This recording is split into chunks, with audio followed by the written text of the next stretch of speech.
જય સ્વામિનારાયણ. સાવરકુંડલા ગામમાં કરશનજી કંદોઈ કરીને હરિભક્ત રહેતા હતા. કરશનભાઈને એક દીકરો હતો. દીકરાનું નામ દામજી હતું. દામાની વહુ પ્રભાવતીને તેના માવતરના ઘરનો સત્સંગ હતો. સાસરીએ આવ્યા પછી સસરાના ઘરમાં પણ સારો સત્સંગ જમાવ્યો ને સહુને પોતાના વર્તનથી સત્સંગના રંગે રંગી દીધા. તે એક સમયે શ્રીજી મહારાજ રાજી થઈને એને દર્શન દેવા પધાર્યા. તે બોલ્યા, બાઈ, હવે કેટલા દિવસ અહીં રહેવું છે? પ્રભાવતી કહે, અરે મહારાજ, તમારા ધામમાં આવવા માટે તો બધા જ કહ્યા વર્તમાન પાળું છું. હવે તો જરાયે અહીં રહેવાની ઈચ્છા નથી, પણ મનથી નિરાશ થઈ વલોપાત કરું તો એ છાનો આપઘાત ગણાય. એટલે આપ રાજી થઈને તેડવા આવો ત્યારે આવું. એથી તમારી વાટ જોતી ભજન ભક્તિ સત્સંગ કરું છું ને પરિવારને કરાવું છું. શ્રીહરિ કહે તો અમે આજથી 8મા દિવસે એકાદશની રાત્રે તમને તેડવા આવશું. એમ કહી શ્રીજી મહારાજ દિવ્ય દર્શન દઈને અંતર્ધ્યાન થઈ ગયા. આ વાત પ્રભાવતીએ તેની સાસુને કહી.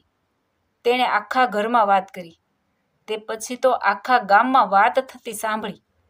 કરશન કંદોઈ તો દુકાને ગ્રાહકો આવે તેની સાથે ચર્ચાઓ માંડતા અને કહેતા, એલાવ તમને અમારા ઘરની આ વાત કરી કોણે? અમને તો ખબર ય નથી. કરશનભાઈ બપોરે ઘરે રોટલા જમવા ગયા ત્યારે તે બોલ્યા, અરે પ્રભાવતી, તમે આવું સિદ્ધ બોલ્યા.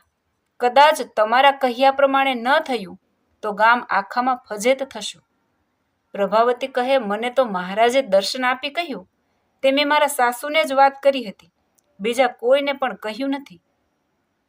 તેમણે ઘરમાં ને શેરીએ વાત કરી હશે, પછી એ વાત ગામ આખામાં ફૂટી ગામમાં ફેલાઈ હશે.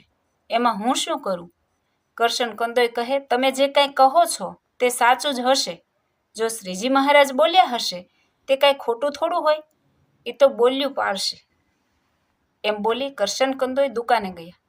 સસરાની વાત અંતરમાં પ્રભાવતીને ખૂપી ગઈ ને તે ખૂબ પછતાઈ.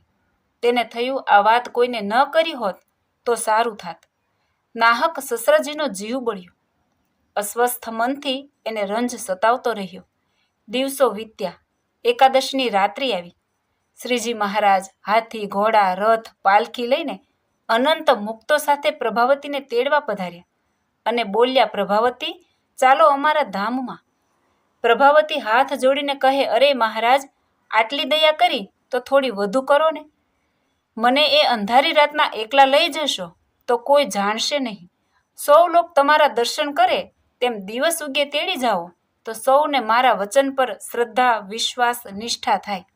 એ સાંભળીને એ વખતે મહારાજ પાછા પધારી ગયા. તે પછી પ્રભાવતીબાઈને ઘણો પછતાવો થયો. તે કરગરતી બોલવા લાગી, હે મહારાજ, હું ભૂલી. આપને પાછા જવું પડ્યું. મારે ખોટો મનમાં દેખાડો કરવાનો ભાવ થયો. મને માફ કરો. હજુએ મારા અંતરમાં સમજની ખામી રહી ગઈ. એટલે આ લોકના બોલને, સંસારની રહેણી કહેણીના ભાવમાં હું તણાઈને તમારી સાથે ન ચાલી. એમ પ્રભાવતીને પછતાવો થયો. વળતે દિવસે શ્રીજી મહારાજ ફરી પધાર્યા. તે વખતે બાઈએ કહ્યું, લ્યો, જય સ્વામિનારાયણ સૌને. આપણી લેણ દેણ પૂરી થઈ ગઈ. તમે ભગવાનમાં વિશ્વાસ રાખી ભજન કરજો. એમ કહીને પ્રભાવતી બોલતા ચાલતા અક્ષરધામે જવા તૈયાર થયા. ત્યારે પરિવાર તેમજ ગામના સહુજનોને શ્રીજી મહારાજના અનંત મુક્તોએ સહિત દિવ્ય સ્વરૂપના દર્શન થયા.